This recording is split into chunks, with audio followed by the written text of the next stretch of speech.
네. 자, 다음 뉴스는 김건희 특검 보겠습니다. 때는 바야흐로 2022년 3월 29일.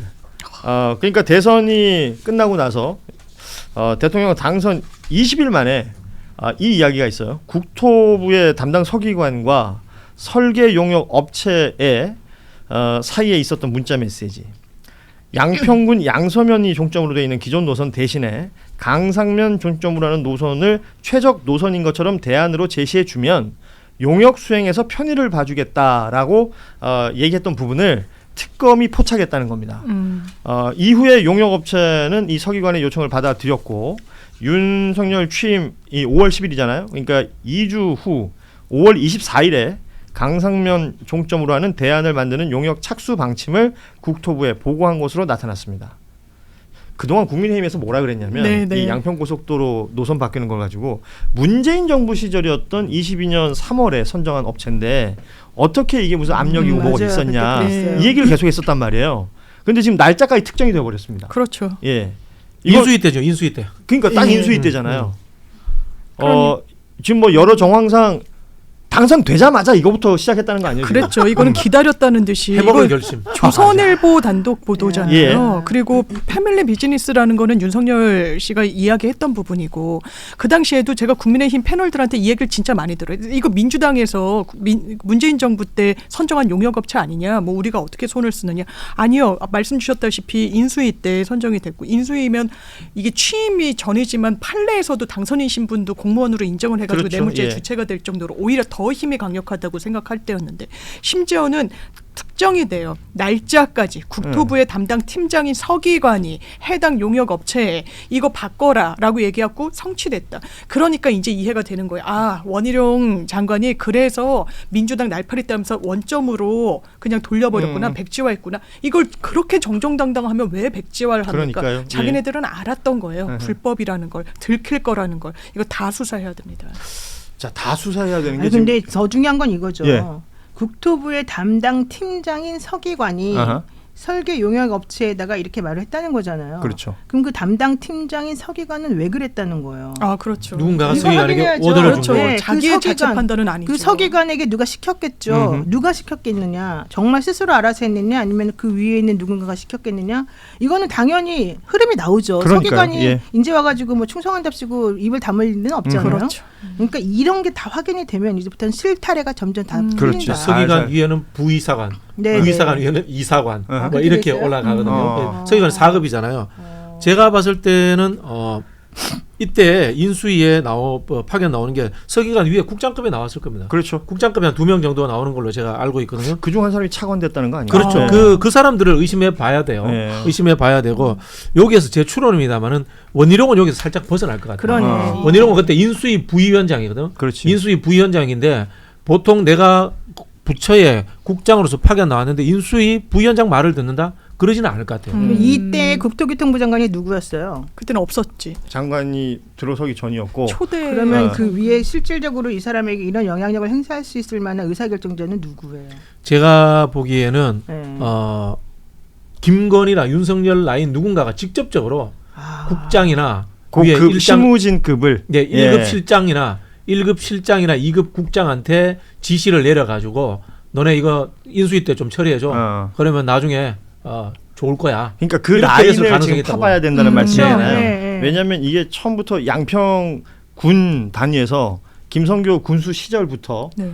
뭐 거기 출마했을 때 공약에도 들어있는 내용들이었단 말이에요. 이런 게. 맞아요. 이게 거기서부터 당시 뭐 여주지청장이었던 윤석열 그러면서 뭐 양평 일대 공흥지구에서 뭐 이런 비즈니스했던 최은순 이 모든 것들이 다 연결이 되는 지점이 있고 이거 제가 그 당시에 이제 유시민 장관이 극찬했던 헬마우스하고 예. 둘이 탐문 취재를 좀 했었습니다. 제가 실명은 이야기할 수 없고요. 여러분들이 검색해 주세요. 윤석열 정부 국토부 때 1, 2 차관 하셨던 분들 찾으면은 그 중에서 그 인수위에 있었던 분들이 있을 겁니다. 네. 예. 그 멤버들이 연결해서 다 보면 그렇게 머리가 추정합니다. 있다. 저는. 쭉 위로 올라갈 수 있다. 근데 합리적 왜 추론인데. 본인이 그렇게 열심히 추적을 해가지고 실명까지 확인해서 보고를 했을 거 아니에요? 보고를 했죠. 네. 근데 어떻게 됐어요? 뭐 그냥 넘어가더라고. 그냥 넘어가더라고. 이게 바로 여러분 박진영이 힘이 없어서 그런 거예요. 네. 박진영 평론가가 왜 이렇게 비판적이고 비평적이고 이상하게 됐는지 여러분이 그때 그 당시에 유튜브들을 검색해 보시면은 그렇지. 저하고 헬마우스가 예. 특정인을 막 이야기합니다. 예. 막 이야기하고 그렇게 했었어요. 네. 지금 이제 뭐 시간 좀 지나면 그런 실명들도 다 올라오지 않을까 싶습니다. 이제는 예. 수사선상에 오르겠죠. 양평 고속도로 관련 이야기를 했는데 그 집사 게이트 관련해서 이 김예성 씨가 지금 제 3국으로 도피를 했다는 거잖아요. 네. 이게 희한하게 압수수색 영장은 안 나왔었는데 체포 영장은 발부가 그건 됐더라고요. 우리가 하도 난리쳐서 나온 거예요. 그러니까 우리가 글쎄요. 떠들어서 우리가 그런 얘기를 거겠지. 그때 했기 때문에 그 이후부터는요 이 김건희 특검에서 올린 영장이 다 나왔어요. 이게 진짜 중요한 것 같아요. 음. 그러니까 모르고 넘어가 버리면 넘어가는 건데. 아, 그렇죠. 야 이거 문제 있다라고 계속해서 떠들고 알리면 네. 이런 상황들이 나올 수 있다는 거고. 음. 이 사람 김예성 씨가 지금 제 3국으로 도피를 했다. 그리고 체포영장 발부됐다. 만큼이나 중요한 게 마치 김예성 씨가 뭐 비마이카, IMS 뭐 이 이야기에만 등장하는 것처럼 보이지만 김건희, 최은순 일가가 뭐 할 때마다 과거부터 계속 등장을 했던 겁니다. 이 사람들 맞아요. 저기 실형 받았잖아요. 그 예, 저기 집행유예 통장 받았었죠. 조작 의혹으로. 그러니까 잔액 증명서 조작했을 때 그 위조했을 때는 실형을 받았는데 위조를 그 한 전에 뭐 사람이고. 네. 그렇죠. 그 사람은 당사자이기도 하고 6개월에 집행유예 2년 받았고 네. 예. 최은순 씨는 1년 받았고 1년을 살았고 그 외에도 뭐 도이치 주가 조작했던 상황 속에서 도이치모터스에서 여기 막 50대 네. 렌트카 좀 저렴하게 주기도 하고 도이치모터스. 예 그리고 코바나 컨텐츠 후원했던 내용들 뭐 여러 가지 부분에 이야기가 다 등장하고 김여성이 등장하는데 윤석열 정부 시절 검찰이 이 사람을 수사를 했던 적이 없어요. 한 번도. 그러니까요. 예. 왜냐하면 김건희 씨와 인연이 상당히 깊다는 거예요. 서울대 이 MBA 과정부터 한 다음에 사람들이 실제로 이제 취재를 해보면 사촌 관계인 줄 알았다는 거예요. 내지는 그렇죠. 남매로 알았고 그리고 윤석열 당시 검사를 본인이 매형이라고 지칭하면서 다녔고 그러니까 수사에서 멀어지고 거기서 공백으로 남았던 거죠. 지금은 이제 피할 수 없게 됐겠지만 그걸 호가호위 하면서 돈이고 사업이고 뭔가 누렸던 사람인 건 좀 분명한 정황들이 나오는 그러니까 거죠. 최은순 씨가 그때 당시에 이 김예성 씨를 내 조카라고 소개를 하고 다녔고 음. 사람들이 아니 왜 성이 다른데 조카냐 그랬더니 뭐 김충식 씨 관련해서 조카다 뭐 이런 식으로 말을 하고 다녔대요. 이제 이거 다 그냥 나오는 얘기인데 그러면서 이 사람이 2010년도에 서울대학교 EMBA 과정에서 만나서 친해진 것처럼 하지만 실제 그렇게 그 당시에 그런 과정에서 친해졌다고 해서 이렇게까지 해주지는 않는다. 이 IMS 모빌리티의 조 대표라고 하는 사람 주장에 의하면 예. 이 사람은 그 당시에 직급이 대리밖에 안 됐었는데 이 MBA 과정이 어떻게 들어왔느냐. 김건희가 꽂아준 거다. 그 전부터 미리 사실은 그들은 알고 있었다. 또 이런 얘기를 지금 하고 있고 현실적으로 이 김예성이라고 한 사람이 한 모든 행동을 살펴보게 되면 그냥 단순히 이 MBA 과정에서 둘이 알아서 그냥 뭐 누나 동생으로 하는 그런 관계보다는 그러니까요. 훨씬 더 예. 이전부터 깊은 관계가 있었을 패밀리지. 것이다. 거의 네. 패밀리. 그 얘기가 그 지금 패밀리 나오고 보호는 검사 윤석열이 오랫동안 해줬던 겁니다. 그렇군요. 네. 예. 그런 부분들까지 지금 어찌됐건 김여성 씨를 잡아들여야 되는 것이고 그렇죠. 예, 관련해서 그 수사가 제대로 진행되지 않았던 윤석열 정부 시절의 그 검사들도 당연히 이건 들여다봐야 된다라는 부분. 그리고 오늘 그 장윤선 기자가 진행하는 취재 편의점에서 예. 보도했던 내용인데요.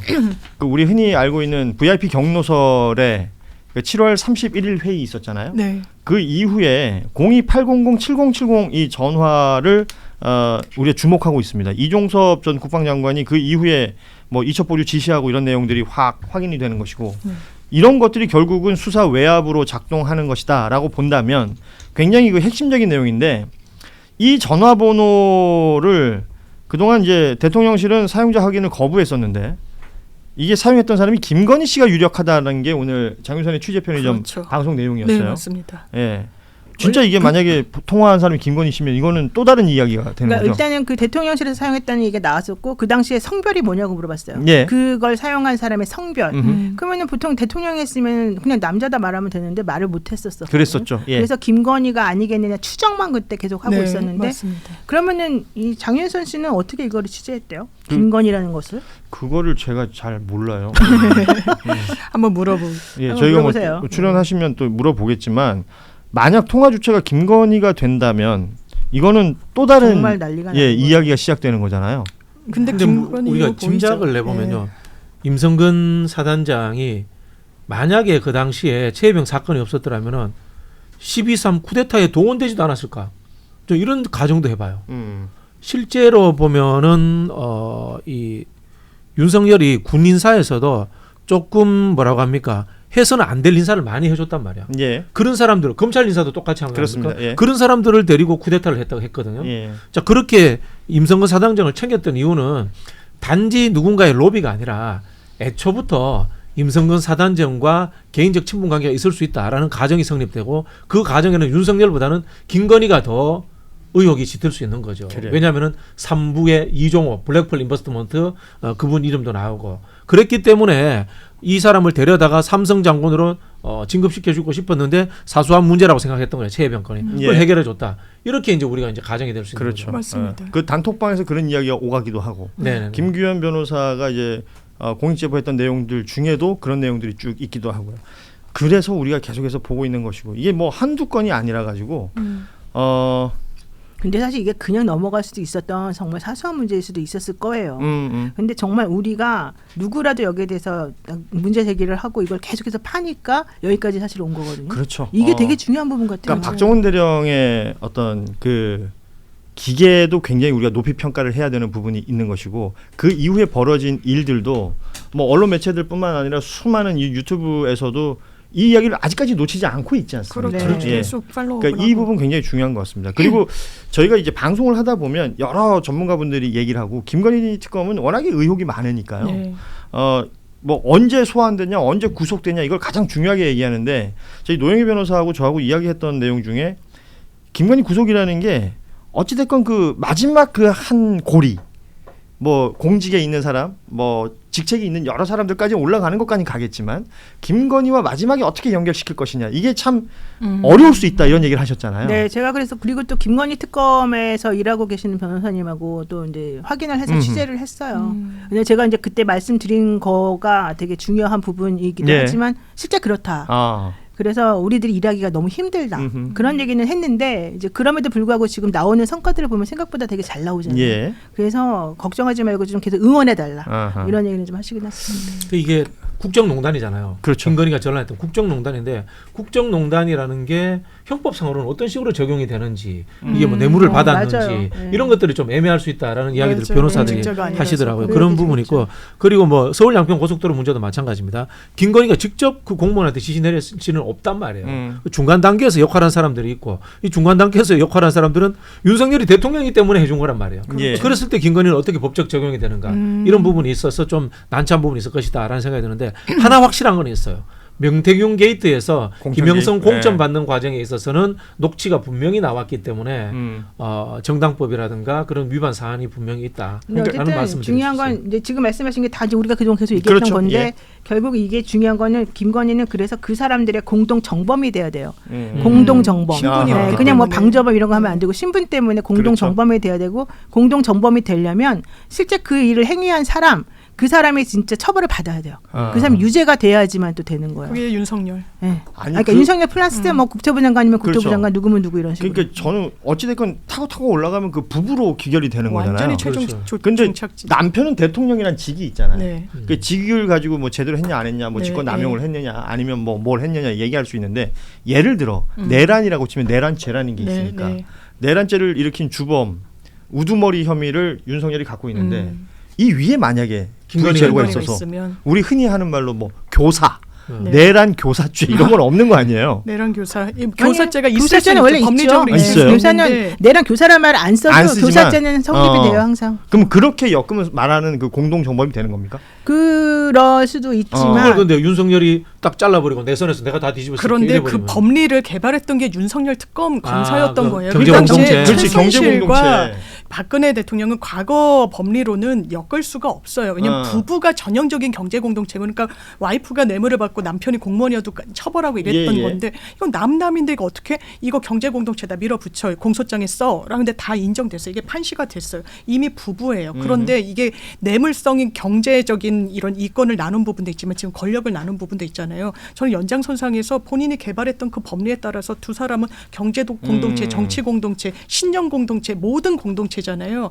당연히 피해갈 수 없을 거라고 생각합니다. 아 그러면 윤석열 당시에 이제 수사팀장일 때 아니에요? 그랬죠. 그 박영수 특검에서 만들었던 그 논리, 경제 공동체 논리를 여기 갖다 댄다면 뭐 권력 공동체 정도 되는 걸까요? 다 되겠죠. 이 사람들은 다 이해관계가 패밀리 비즈니스죠. 일치하니까. 정치 공동체. 그 뭐 좀 공소장에 패밀리 비즈니스 쓰긴 좀 그렇잖아요. 근데 그때 당시에는 왜 우리가 가족 이게 공동사업, 잘 됐냐면 가족 기업. 그때 당시에는 판사님들이 아하.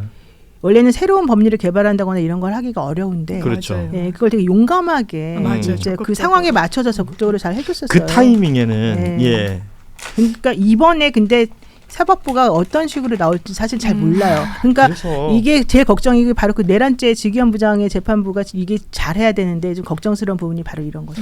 그러니까 이 재판부 걱정을 많이 합니다. 그러니까 뭐 지기현이란 판사 이름 그리고 조희대란 대법원장 이름을 우리 온 국민이 이제 다 알아버리는 알게 됐죠. 상황이기 때문에 재판부 그러니까 특검의 수사 과정이나 이런 걸 우리가 잘 보고 있잖아요. 보고 있죠. 보고 있고 어느 정도의 속도와 어느 방향으로 가고 있다는 게 보이는데 결국 어디서 뭐가 기각됐다는 얘기 나오면 다 법원이에요.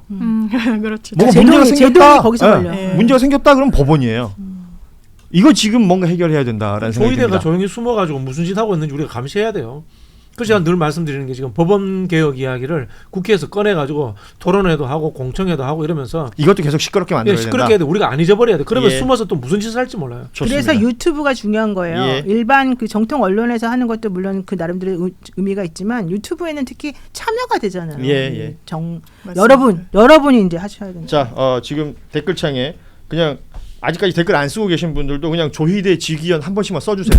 맞아요. 조희대 네. 지기현 써주세요. 좀. 네, 쭉 올리면서 계속해서 복귀시킬 필요가 있습니다. 제가 오죽 했으면 구독 좋아요 누르시고 하셔야죠. 모 방송에 나가자 노래도 했습니다. 무슨 노래요? 지시 판사 야, 잊지 말아야지요. 1989년이었던가요? 예. 제가 이게 왜 기억하냐면 아니 이게 집시 여인 이채원과 버님들의 집시 여인이라는 맞아요. 노래인데 지시 어렸을 때 아, 좋아했어요. 집시여인 부른 거예요? 지시 판사. 예. 아무튼 너무 여러분 아재 죄송합니다. 네. 많은 젊은 분들은 모르는 노래일 수도 있는데 생소한 예. 노래. 저희 모르세요 KYT 가 진짜? 저는 알아요. 저는 알겠습니다. 좋아했어요 예. 심지어. 조희대 지기현 댓글 올라오기 시작했습니다. 야. 예, 쭉쭉 올려주시고 어우, 기억하고 많이들 올려주시네요. 널리 알려야 됩니다. 지기현 예. 나빠. 이야, 진짜 자, 멋지다. 90만. 예, 어제 저희가 90만 돌파를 했는데 야. 지금 뭐 그 구독자 수가 좀 빠른 속도로 늘고 있다라는 너무 자체가 대단하다. 좀 있으면 100만 되겠네요. 예. 뭐 파티하자 우리. 예, 100만 되면 여러분 다 회식해요. 나오셔서 네. 저 큰일 한 번씩 해주셔야 됩니다. 아 공개 방송. 예. 공개 지금 방송요? 모르겠어요. 저도 선배님 예. 노래 하셔야 돼요. 지시. 아 그 노래 하면 되겠네. 소름. 이제 그만합시다. 여기서 끝을 냅시다. 더 이상 안 되겠습니다. 1부는 이쯤에서 마무리하겠습니다. 네, 자, 끝내야겠네요. 1부 함께했던 네. 우리 노영희 변호사, 장유미 변호사 그리고 박진영 비판관은 여기서 인사드리겠습니다. 여러분 고맙습니다. 감사합니다. 감사합니다.